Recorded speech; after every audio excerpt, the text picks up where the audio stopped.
I am so glad that you can only see from here up, because my room is horrendous. Oh dear, I need to tidy this. I'm such a typical teenage boy. Hi guys, so hope you guys are doing well.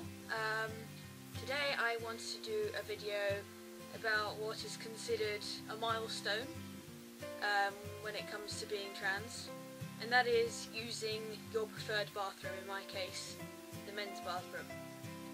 Now, using the bathroom, it sounds kind of like something that isn't a big deal, especially for the cis people out there. Going to the bathroom isn't really an issue, but for a trans person it actually is quite a terrifying experience, and I'm pretty sure there are others out there that can agree with me on this.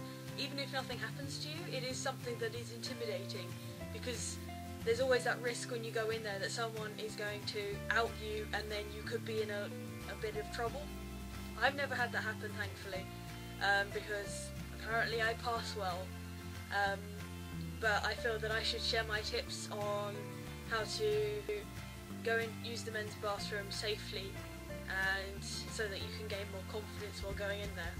Now, first off, I think the main thing is to make sure that the bathroom itself isn't somewhere seedy.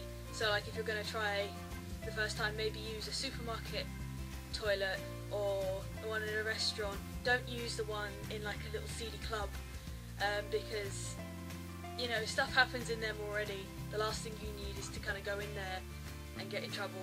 If you're scared at all, you're feeling nervous, if you can, try and get someone like a friend of yours, like another male friend who's comfortable using those toilets, to come in with you. I know that sounds like an incredibly sort of girly thing to do, but when it comes down to it, it is part of your safety. I mean, obviously not all toilets are dangerous, like I said, but if you're unsure or you're insecure, just ask a friend to come with you, and if they're supportive, they'll probably just go in there with you. And often I find that when there's two of you, you feel more confident going in there and being able to just kind of go, okay, go in, do a business and leave. If you're like me and you've only just started sort of adapting to go into the men's room, you won't have owned any STP devices, which, for those of you who don't know, means stand to pee.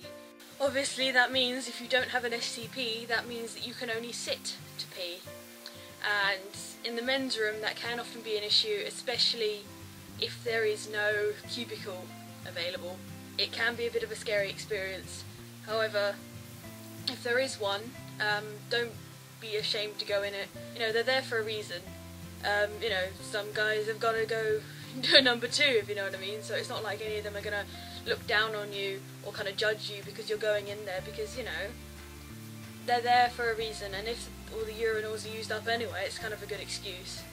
If that all else fails, if you can't make it, if there is no cubicle, if there is a disabled toilet available, I would recommend using that, because that way you can guarantee that you can lock the door, and it's sort of that in between, because a lot of disabled toilets are genderless anyway, so you're not really going to get stared at. I mean, yes, if someone sees you and they know you're not disabled, you could get a little bit of an earful, but that's not as bad as having to go into the bathroom of the gender that you don't identify with, because I can tell you now that I've been going to the men's room for so long that when I had to use the women's, I did feel like I was one of those creepy perverts that was in there. I felt so wrong. I felt that I was going to get pepper sprayed or something, because it just felt really uncomfortable and made me feel really kind of, yeah, really uncomfortable.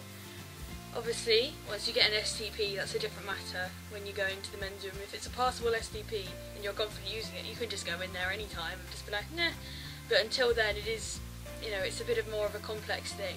As I've said before, have someone with you if you're unsure or you're a little uneasy. Make sure that bathroom is a safe bathroom and that nothing dodgy is going to happen.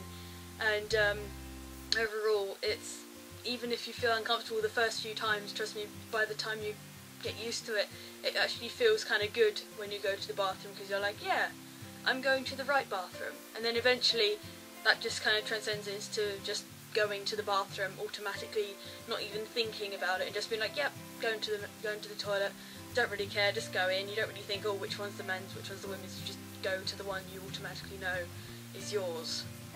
I hope that you guys enjoyed this video, and I hope it helps some of you, and I will see you in the next video. Bye guys.